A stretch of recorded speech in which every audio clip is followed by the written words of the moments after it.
from Los Angeles. Is that correct? Royal, are you with us? I am here, and I love your bumper music, classic rock. Oh, yeah, that's us, man. We spare no expense.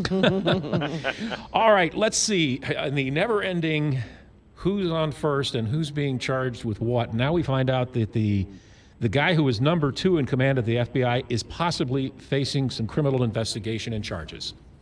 Yeah, he's in some hot water. So it's Andrew McCabe, and people will remember his name. He was deputy director of the FBI in 2016 during the presidential election, and his wife had been running for office in Virginia, and she took a lot of money from Terry McAuliffe, the Democrat governor, big pal of Clinton. So McCabe was controversial because he was running the Hillary Clinton email investigation while his wife was getting money from Hillary's pal. So in late October 2016, the Journal, the Wall Street Journal, has a story about how McCabe's wife is getting this money and he's involved in the Clinton email investigation. So that's bad news for him. A week later, a second story in the Journal by the same reporter is actually good for McCabe. It says he is pushing to prosecute the Clinton Foundation, and he's doing it heroically, pushing back against pro-Hillary forces inside the Department of Justice. So the allegation turns up that he leaked the second story to rehab his reputation.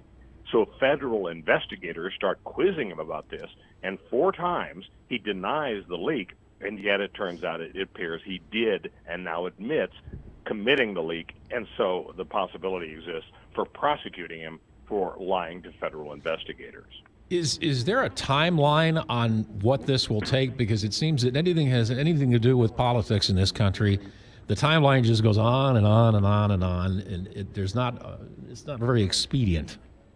Yeah, the wheels of justice grind pretty slowly. I mean, it's been all these months. Just what happened this past week, the Inspector General of the Department of Justice, sort of the watchdog to make sure everybody's behaving ethically and legally, they're the ones that came out with a report saying, it looks like he may have lied 4 times to federal investigators. Of course, that's a felony, as Martha Stewart found out, Scooter Libby found out.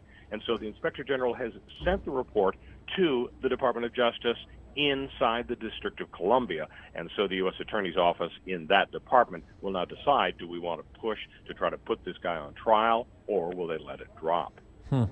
So to be continued, I guess, is the best way of putting this, right?